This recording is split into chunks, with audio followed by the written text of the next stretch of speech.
कर्म सिद्धांत को समझाने के लिए हमेशा कहा जाता है कि कर्मण्येवाधिकारस्ते मा फलेषु कदाचन। कर्म करिए, फल की इच्छा मत करिए। इस कर्म सिद्धांत पर फिट बैठती हुई एक कहानी मुझे मिली, मैंने सोचा आपके साथ शेयर करूं। बात है 1976 की, जब बाबा नीम करोली के जो शिष्य थे रिचर्ड अल्पर्ट, डॉक्टर रिचर्ड अल्पर्ट, या उन्हें अब बाबा रामदास कहा जाता है, उनके मन में एक प्रेरणा आई कि वो टाओस में, अमेरिका में एक हनुमान जी की मूर्ति स्थापित करें। और वो हनुमान जी की मूर्ति कैसी हो, वो भी उनके मन में एक विचार आया, एक अद्भुत विचार आया, जो कि जनरली हमें जैसी मूर्तियां नहीं मिलती हैं उस तरह की मूर्ति बनाने का उनको विचार आया। इस मूर्ति में स्पेशल ये है कि जनरली हम जो हनुमान जी की मूर्तियां देखते हैं उसमें या तो हनुमान जी आशीर्वाद दे रहे होते हैं, या संजीवनी बूटी ले जा रहे होते हैं, या अपना सीना चीर कर दिखा रहे होते हैं, उसमें माँ जानकी और श्री राम बैठे हैं, या इस तरह की कोई और मूर्ति होती है जिसमें हनुमान जी ध्यान में बैठे हैं। लेकिन ऐसी मूर्ति का मन में विचार आना जिसमें हनुमान जी समुद्र पार कर रहे हैं और अपने हाथ में मुद्रिका ले जा रहे हैं राम की, जिससे माँ सीता पहचान सकें कि ये राम के दूत हैं और जो कह रहे हैं उस बात पर भरोसा किया जा सकता है। तब देखी मुद्रिका मनोहर, राम नाम अंकित अति सुंदर, चकित चितव मुद्री पहचाने, हर्ष विषाद हृदय अकुलानी। ये बात माँ जानकी के मन में आती है कि ये मुद्रिका आई कहाँ से। तब हनुमान जी अपना इंट्रोडक्शन देते हैं, बताते हैं कि रामदूत में मात जानकी, सत्य शपथ करुणा निधान की।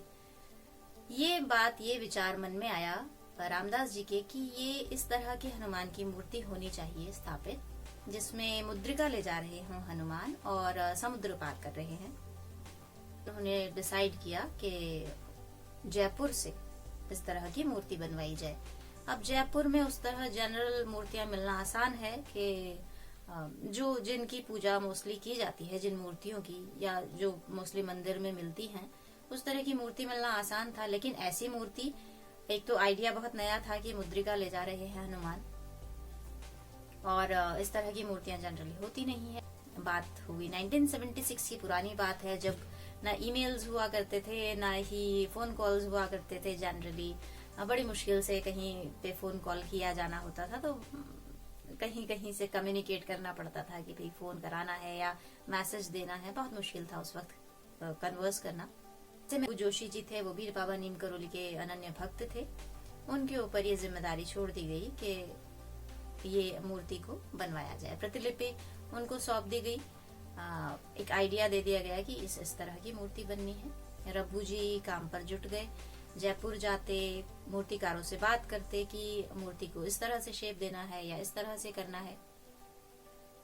जब कोई एक शेप ले लेती वो मूर्ति, जब थोड़ा काम आगे बढ़ता तो उसकी फोटो लेते, फोटो को भेजते बाबा रामदास के पास। वो वहां से कोई ना कोई विचार भेजते अपना, या संतुष्टि बताते कि हम ठीक है, जितना काम हुआ है उतना ठीक है, और इससे आगे होगा तो इस तरह से किया जाए।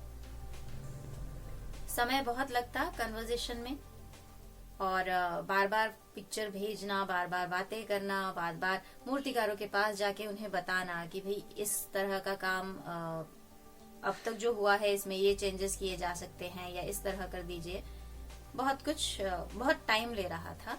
और कई बार ऐसा हो चुका था कि रामदास जी को पिक्चर भेजी जाती मूर्ति की, जितनी मूर्ति बनी होती, और रामदास जी उधर से कहते कि इसमें ऐसे नहीं, या ऐसे होना चाहिए, या मेरे विचार में ऐसा था, इस तरह का उसको शेप लेना चाहिए। इधर रब्बू जोशी जी थोड़े खींच गए इस बात को लेकर कि कितना लंबा ये प्रोजेक्ट खींच सकता है, या कितनी बार एक चीज को ठीक किया जा सकता है, या नई शेप दी जा सकती है, या उसमें सुधार किए जा सकते हैं। तो खींचकर एक दिन रब्बू जोशी जी ने लिख दिया कि समझ में अब इस प्रोजेक्ट को, इस काम को हनुमान जी पर छोड़ देना चाहिए। वो जैसा चाहेंगे अपनी शेप को ले लेंगे, वो जैसा चाहेंगे मूर्ति बन जाएगी। रामदास जी के पास लेटर गया, उन्होंने पढ़ा, वो समझ गए, और उन्होंने भी जवाब में लिखा कि हाँ, मैं भी यही समझता हूँ, मैं भी यही अब मेरे मन में भी यही विचार आता है कि अब जो भी जैसी भी मूर्ति बनेगी वो हनुमान जी की कृपा से उनकी जैसी इच्छा होगी वैसे वो शेप लेंगे। मूर्ति बनी, टाओस में अमेरिका में स्थापित हुई। अब अमेरिकी जो भक्त हैं वहां के, वो उनको फ्लाइंग मंकी कहते हैं।